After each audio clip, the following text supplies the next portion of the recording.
Hello दोस्तों इस video में बात करने वाले हैं जुपिटर एज के बारे में। आप सबको पता होगा कि मैंने जुपिटर एज पर पहले एक वीडियो बनाई थी और उस वीडियो में आपको बताया था कि कैसे आप जुपिटर एज की जो बाय नाउ पे लेटर सर्विस है उसके लिए कैसे अप्लाई कर सकते हैं। जुपिटर एज जो एप्लीकेशन है वो पहले बुलेट के नाम से चलती थी, लेकिन फिर उसको बंद कर दिया था और अब दोबारा से रीलॉन्च कर दिया है। उसके बाद इस दोबारा से जो भी एलिजिबल कस्टमर हैं उनको लिमिट प्रोवाइड की जा रही है। तो इस तरह से मैंने उसमें आपको दिखाया था कि मुझे भी 6000 की लिमिट मिली थी, लेकिन उसमें हुआ क्या था कि मेरी जो लिमिट थी उसको कहा गया था कि ये आपकी जो लिमिट है वो अनएक्टिव है, कुछ वीक्स के बाद इसको जो एक्टिव है वो किया जाएगा। तो वेट लिस्टेड में एक तरह से मुझे रखा गया था, उस वेट लिस्टेड को अब हटा दिया गया है। अब मेरी जो लिमिट है उसको एक्टिव कर दिया गया है। कैसे सारा प्रोसेस रहा था उसके बारे में ही मैं आपको बताने वाला हूँ। तो यहाँ पर देखिए, मैं इस एप्लीकेशन के अंदर आ चुका हूँ और यहाँ पर आप देख सकते हैं कि ये जो मेरी लिमिट है, अवेलेबल लिमिट, ये वो है। और यहाँ पर ही मेरा बिल जनरेट होगा जब भी मैं यहाँ से कोई स्पेंड करूँगा।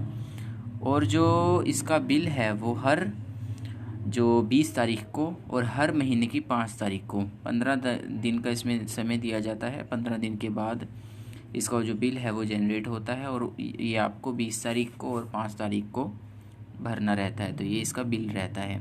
स्कैन एंड पे का ऑप्शन इसमें मिलता है, जिसमें कि आप स्कैन एंड पे कर सकते हैं। किसी भी क्यूआर को आप स्कैन कर सकते हैं और जैसे आप किसी शॉप पर जाएंगे तो वहाँ पर आप स्कैन करेंगे तो आपकी जो ट्रांजैक्शन है वो सक्सेसफुल हो जाएगी और आपकी जो लिमिट है इस तरह से आप उसको यूज़ कर सकते हैं। सबसे पहले मैं बता देता हूँ कि मेरी जो लिमिट है उसको कैसे एक्टिव किया गया था, उसका जो प्रोसेस था वो क्या रहा था।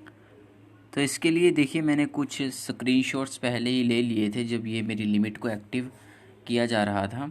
तो उसमें क्या हुआ था, जब मेरी वेट लिस्टेड हटी थी तो यहाँ पर इस तरह का कुछ जो एक इंटरफेस है मुझे देखने को मिला था, जिसमें मुझे यहाँ पर देखिए लिमिट के बारे में बताया गया था और मुझे ये बताया गया था कि 3 स्टेप को कंप्लीट करने के बाद मेरी जो लिमिट है उसको एक्टिव कर दिया जाएगा। जिसमें पहला जो स्टेप था वो था अपने डॉक्यूमेंट को डिजिटली अपलोड करना, जिसमें आधार कार्ड से लिंक आपका जो मोबाइल नंबर है वो आधार कार्ड से लिंक होना चाहिए और आपका पैन कार्ड को ये पैन कार्ड नंबर इसमें लेंगे। उसके बाद आपकी कुछ पर्सनल डिटेल्स जैसे एड्रेस, ऑक्यूपेशन एंड इस तरह का कुछ जो छोटे मोटे पर्सनल डिटेल्स हैं वो लिए जाएंगे। तो इस तरह से छोटे मोटे डिटेल्स के बाद जो तीसरा एक प्रोसेस रहता है, ये काफ़ी अलग प्रोसेस है। जो बाय नाउ पे लेटर और एप्लीकेशन है उनमें मैंने कभी भी ऐसा प्रोसेस नहीं देखा है, चाहे वो आप लेज़ी पे बाय नाउ पे लेटर की बात कीजिए, चाहे पोस्ट पे बाय नाउ पे लेटर की बात कीजिए, चाहे सिंपल पे लेटर या कितने भी कोई भी ऐसा पे लेटर में मैंने ऐसा नहीं देखा है। जो मुझे इसमें देखने को मिला कि यहाँ पर आपकी लिमिट को एक्टिव करने के लिए वीडियो केवाईसी भी होगी। मेरी हुई थी तो आपकी भी होगी। तो यहाँ पर देखिए, लेकिन मैंने एक बात को ये भी देखा है कि जिनका पहले से ही बुलेट में अकाउंट था उनकी वीडियो केवाईसी नहीं हो रही है। तो ये कुछ अपना इनका प्रोसेस रहा होगा, ये तो मुझे नहीं पता है कि किन को ये वीडियो को केवाईसी का ऑप्शन देते हैं या खाली सिर्फ ऐसे ही केवाईसी कर देते हैं या फिर सबको ही वीडियो केवाईसी। वैसे सबको तो नहीं, लेकिन जो बुलेट के जो बुलेट के कस्टमर नहीं थे उनको मुझे लगता है कि वीडियो केवाईसी का ऑप्शन यहाँ पर मिल जाएगा। वीडियो केवाईसी उन्हें करनी ज़रूरी रहेगी।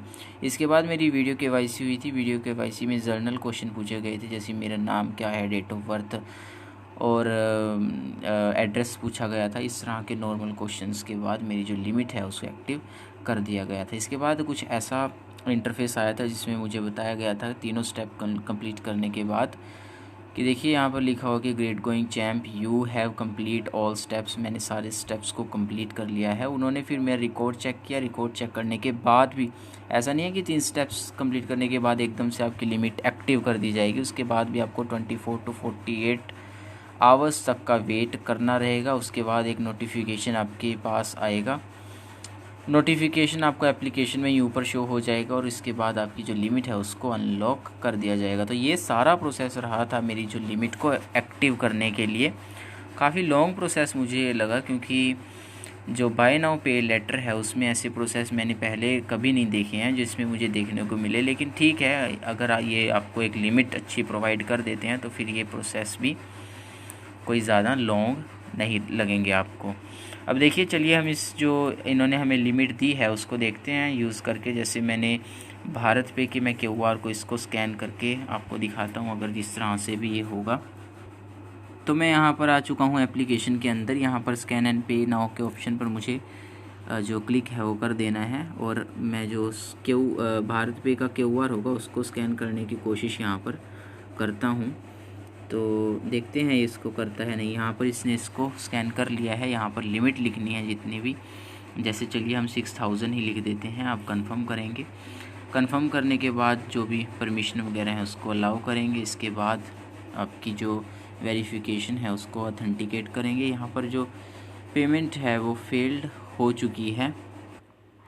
तो इस तरह से यहाँ पर मेरी जो पेमेंट है उसको फेल्ड कर दिया गया है। तो जो मेरी पेमेंट फेल्ड हुई थी उसको मैंने दोबारा से करके देखा था तो वो सक्सेसफुली हो चुकी थी। अब मैं एक बार फिर से आपको जैसे दिखा देता हूँ। जैसे मैं स्कैन एंड पे पर आया, इसके बाद मैंने भारत पे के QR को स्कैन किया। यहाँ पर देखिए, यहाँ पर मैं भारत पे के QR को स्कैन करूँगा। इसके बाद में मुझे अमाउंट चूज़ करनी होगी। जैसे मैं 200 रुपीज़ करना चाहता हूँ तो मैं इसको कंफर्म करूँगा। इसके बाद मुझे फिंगरप्रिंट से इसको वेरीफाई करना होगा। इसके बाद पेमेंट प्रोसेसिंग में जाएगी। इसके बाद जो मेरी पेमेंट है देखिए वो यहाँ पर सक्सेसफुली हो जाएगी। ये उस वक्त नहीं हुई थी, मुझे नहीं पता कि क्यों नहीं हुई थी, लेकिन ये 24 घंटे के बाद जब मैंने इसको फिर से ट्राई किया तो ये दोबारा से जो पेमेंट है वो होनी शुरू हो गई थी। तो ऐसा हो सकता है कि इसको 24 to 48 तक का जो टाइम है वो लगता हो, आवर्स तक का टाइम लगता हो, क्योंकि मेरा जो वॉलेट जुपिटर एज है वो कल ही एक्टिव हुआ था। तो शायद इस वजह से ये पेमेंट कल ना हुई हो।